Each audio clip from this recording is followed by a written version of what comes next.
जय हिंद साथियों, फिर से आप लोगों को स्वागत है जेपीएससी विद अमन की क्लास में। यह क्लास जो होने वाला है यह semester 2 student code paper 4 political science के स्टूडेंट के लिए हेल्पफुल रहेगा। आई होप यह क्लास आप लोगों को बहुत अच्छा लगेगा, इसलिए आज की क्लास आप लोग अच्छा से देखिए। आज का इम्पोर्टेंट क्वेश्चन है, स्वामी विवेकानंद के राजनीतिक विचारों का वर्णन करें। ठीक है, आप लोगों को ये क्वेश्चन आएगा 20 मार्क्स का, तो आप लोग कैसे लिखिएगा। देखिए, सबसे पहले आप लोगों को स्वामी विवेकानंद जी का परिचय यानी इंट्रोडक्शन देना है। देखिए कैसे दिया जाता है इजी वे में। स्वामी विवेकानंद का जन्म 12 जनवरी 1863 में और मृत्यु 1902 ईस्वी में हुई थी। आपको याद रखना है, स्वामी विवेकानंद जी का जन्म 12 जनवरी 1863 में और इसका मृत्यु कब हुए थे? 1902 ईस्वी में। ठीक है, इनको याद रखना है। आगे देखिए, स्वामी विवेकानंद एक मानववादी चिंतन थे। ये बेलूर मठ यानी बंगाल में रहने वाले थे। इनके पिता का नाम विश्वनाथ दत्त और माता का नाम भुवनेश्वरी थी। ठीक है, इनका पापा का नाम था यानी पिता का क्या नाम था? विश्वनाथ दत्त, और इसकी माता जी का क्या नाम था? भुवनेश्वरी। ठीक है, आपको याद रखना है। आगे देखिए, स्वामी विवेकानंद आधुनिक भारत के सन्यासी विचारक, दार्शनिक और प्रचारक थे। इन्होंने राजनीति में भाग नहीं लिया, लेकिन इन्होंने राष्ट्रीय गौरव के प्रति चेतना जागृत की और पश्चिम में भारतीय संस्कृति के महत्व को बढ़ावा दिया। ठीक है, आगे देखिए, स्वामी जी ने भारत की परंपरा एवं संस्कृति का पश्चिम के देशों में गुणगान किया तथा भारत का लोहा भी मनवाया। 12 जनवरी राष्ट्रीय युवा दिवस मनाया जाता है। 12 जनवरी को राष्ट्रीय युवा दिवस मनाया जाता है। आगे देखिए, बचपन का नाम, स्वामी विवेकानंद जी का बचपन का नाम है नरेंद्र दत्त, नरेंद्रनाथ दत्त। ठीक है, आपको याद रखना है। आगे देखिए, शिकागो के धर्म सम्मेलन में भाग लिया। ये शिकागो के धर्म में ये ने भाग लिए थे। 1893 में विश्व धर्म महासभा में भारत की ओर से सनातन धर्म की प्रतिनिधित्व किया। ठीक है, इन्होंने सनातन धर्म की प्रतिनिधित्व भी किए थे। आगे देखिए, इनका गुरु का नाम है रामकृष्ण परमहंस। इनका गुरु का नाम है रामकृष्ण परमहंस। अब रामकृष्ण परमहंस का क्या था, देखिए उसके बारे में। रामकृष्ण मिशन की स्थापना सन 1897 बेलूर में की। इसका उद्देश्य समाज सेवा करना था। ठीक है, आगे देखिए, इनकी दार्शनिक कृतियों में कर्म योग और पतंजलि के योग सूत्रों का महत्वपूर्ण है। वेदांत के विख्यात और प्रभावशाली आध्यात्मिक गुरु थे।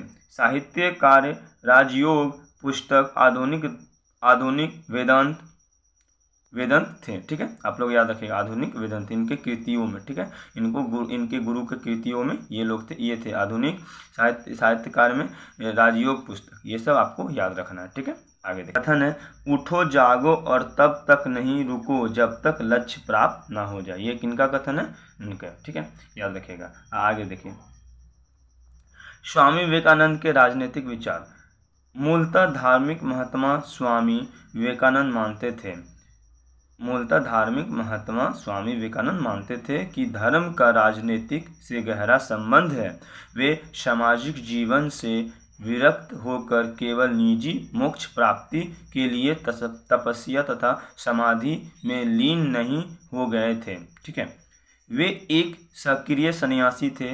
उनके कार्यों से तत्कालीन राजनीतिक पर बहुत प्रभाव पड़ा।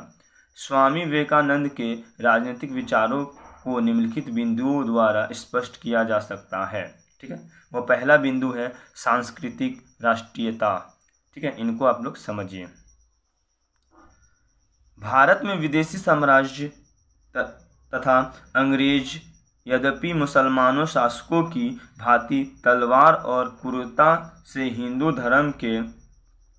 धर्म के विनाश में तो नहीं लगे थे, परंतु इनका उद्देश्य भी दूसरे अपेक्षाकृत सभ्य ढंगों से भारत के गौरव और सांस्कृतिक प्रतिष्ठा को नष्ट करना ही था। वे इसी मार्ग पर चल रहे थे। देश के लिए कठिन घड़ी में स्वामी विवेकानंद का अभ्युदय हुआ।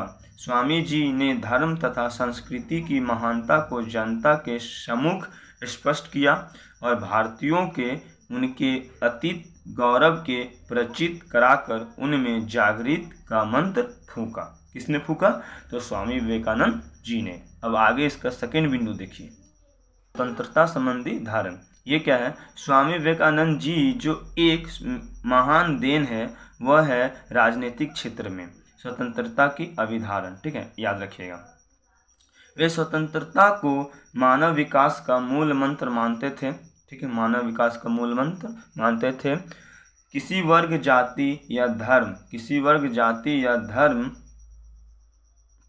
विशेष की बपोती नहीं है। ठीक है, मतलब किसी जो जाति है, धर्म है, वर्ग है, किसी का बाप का बपोती नहीं है। जहाँ जीवन है वहाँ स्वतंत्रता आवश्यक है। व्यक्ति और समाज के आध्यात्मिक, नैतिक, धार्मिक, सामाजिक और राजनीतिक जीवन के विकास में स्वतंत्रता अति आवश्यक, मतलब स्वतंत्रता बहुत ही आवश्यक है। ठीक है, आवश्यक वस्तु है। आगे देखिए, स्वामी जी का कथन था कि हमें ऐसे सामाजिक बंधनों का समाप्त कर देना चाहिए जो हमारे स्वतंत्रता के मार्ग को अवरुद्ध करते हैं। मतलब ऐसे बंधन जो हमारे स्वतंत्रता को अवरुद्ध करेंगे, रोकेंगे, उसको क्या कर देना है?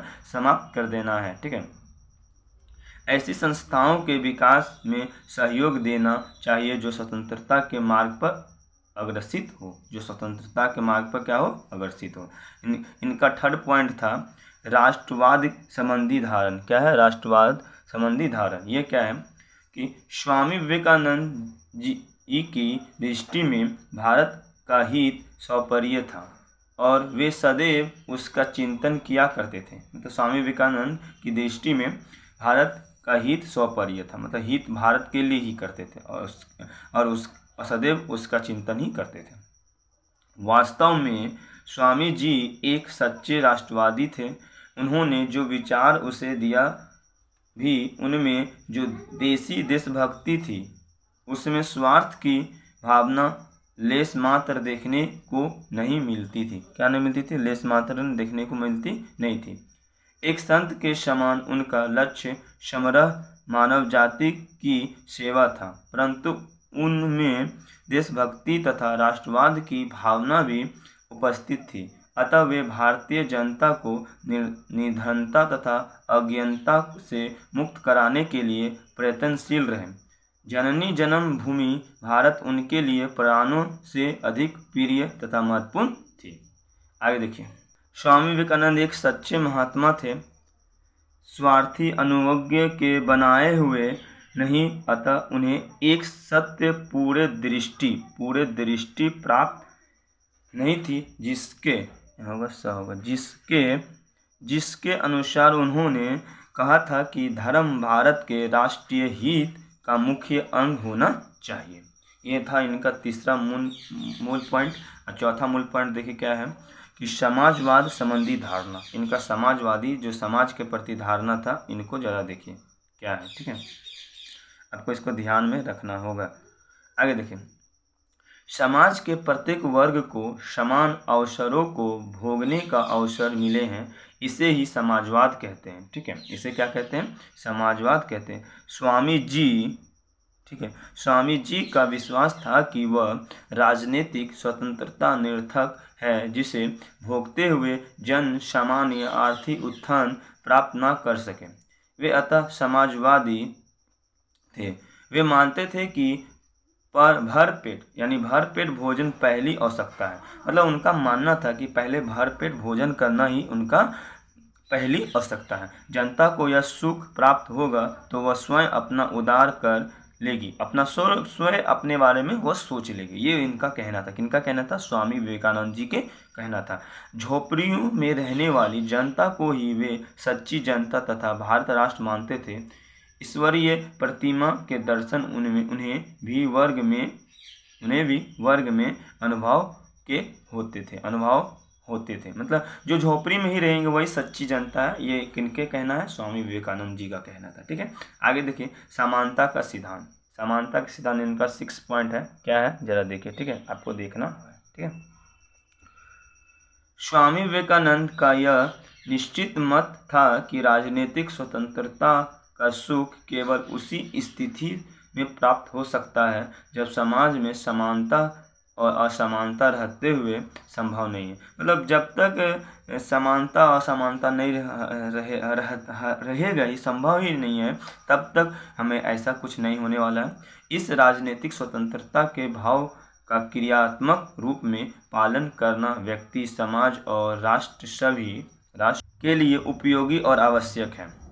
साधारण जनता के विकास के लिए यह आवश्यक है कि एक दूसरे को नीचा समझने की प्रवृत्ति समाप्त हो जाए। मतलब अपने को छोटा बड़ा दिखाने का कोई ज़रूरत नहीं है। किनका कहना था? स्वामी विवेकानंद जी का।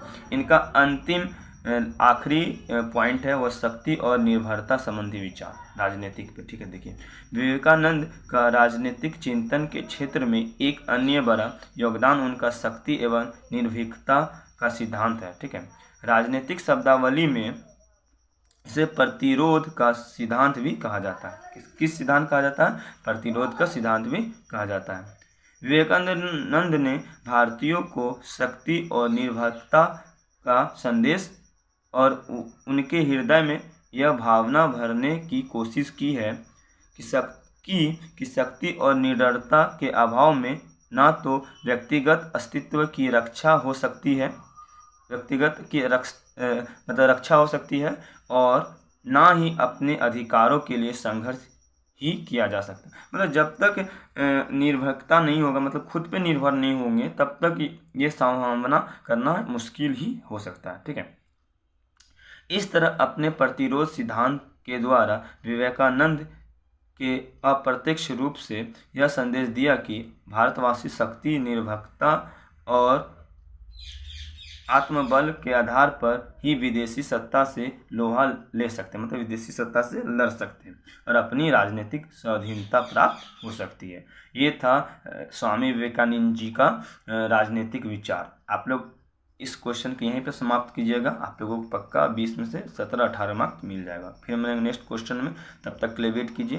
Bye bye, take care.